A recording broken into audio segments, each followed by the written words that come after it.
Então vamos lá. Hoje a gente vai mergulhar fundo numa das obras mais, desafiadoras e profundas da literatura brasileira. Tô falando de A Hora da Estrela, o último romance que a Clarice Lispector publicou em vida. Olha só, o livro já joga a gente direto nesse universo filosófico com essa primeira frase. É uma afirmação sobre a própria existência, sabe?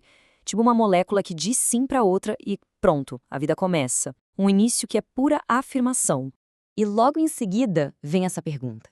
Aqui, a Clarice, pela voz do narrador dela, já deixa bem claro o conflito principal.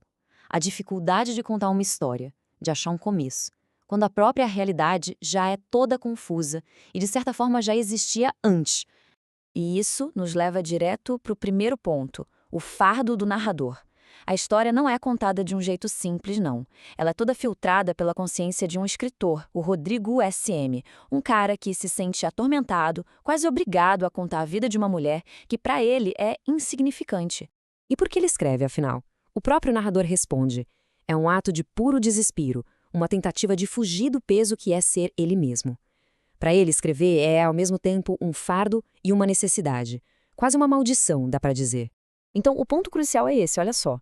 A simples existência da Macabeia é como uma acusação para ele. Ele se sente sufocado e, para se defender, para se salvar de si mesmo, ele precisa escrever sobre ela. Contar a história da Macabeia é um jeito dele sobreviver. Mas, afinal, quem é essa mulher no centro de tudo isso? Quem é a Macabeia? Bom, ela é a personificação da simplicidade, uma datilógrafa nordestina, pobre, vivendo no Rio de Janeiro. Uma existência que é praticamente invisível no meio da multidão. A pessoa de quem vou falar é tão tola que às vezes sorri para os outros na rua. Essa frase, gente, já pinta um retrato devastador da ingenuidade dela. A Macabeia existe numa pureza tão grande que ela está totalmente desconectada do mundo cínico em volta, onde ninguém devolve o sorriso dela. O narrador descreve a Macabeia como uma crueldade que é quase clínica, sabe? Para ele, ela é essa figura marginalizada ao extremo, alguém que só existe sem ter a menor consciência da própria miséria ou do lugar dela no mundo. E essa comparação é simplesmente brilhante. De um lado você tem um narrador com todo aquele sofrimento intelectual interno complexo, e do outro, a Macabeia. Ela nem sabia que era infeliz. A única coisa que ela queria, se é que dá para chamar de ambição, era só viver. Simplesmente viver. Agora, vamos dar uma olhada na única tentativa de conexão da Macabeia. Um amor que o próprio narrador chama de pálido, sem cor, com um metalúrgico chamado Olímpico de Jesus. O relacionamento deles é completamente oco. As conversas não vão além daquilo que os dois conhecem, as lembranças de uma infância de pobreza lá no Nordeste. Não tem profundidade, não tem uma conexão de verdade ali.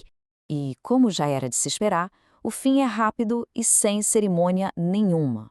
O Olímpico simplesmente a troca pela Glória, colega de trabalho da Macabeia. Uma mulher que, para os olhos dele, tinha mais vida, mais substância, era carioca da gema, como ele disse. E as palavras de despedida do Olímpico são um soco no estômago. Uma crueldade tão casual que resume perfeitamente o lugar dela no mundo. Ela é só um incômodo, um cabelo na sopa que a gente tira e nem pensa mais nisso.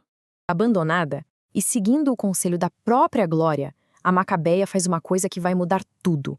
Ela vai numa cartomante, a Madame Carlota, buscando um futuro que ela nunca sonhou em ter. E o que ela ouve lá é uma promessa, assim, avassaladora. A Madame Carlota não dá um consolo qualquer, não. Ela entrega um futuro grandioso nas mãos da Macabeia. Algo que ela jamais ousaria sequer imaginar. A profecia é coisa de filme. O ex vai voltar, o emprego tá salvo e, o mais incrível de tudo, ela vai conhecer um estrangeiro rico que vai cobrir ela de luxo. É a primeira vez que a esperança invade a vida vazia da Macabeia, e ela invade de um jeito violento, total. E essa promessa é que nos leva para o clímax da história. Aquele momento trágico, irônico e inesquecível que dá o nome para o livro. A Sua Hora da Estrela.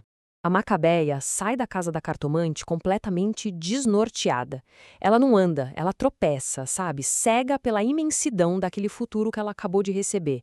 Um futuro que, até aquele minuto, era só uma folha em branco. E olha só que ironia. A vidente não deu uma sentença de morte, mas sim uma sentença de vida. O futuro, que antes não era nada, de repente virou tudo. Um peso esmagador de promessas. E é nesse exato momento de deslumbramento, quando ela pisa na rua para encontrar o seu destino, o destino a encontra primeiro, na forma de um Mercedes amarelo, justamente um símbolo daquela vida de luxo que prometeram para ela, e a atinge em cheio. O narrador confirma o fim com uma simplicidade brutal, sem rodeios, sem floreios, apenas a finalidade fria da morte. É direto, cortante.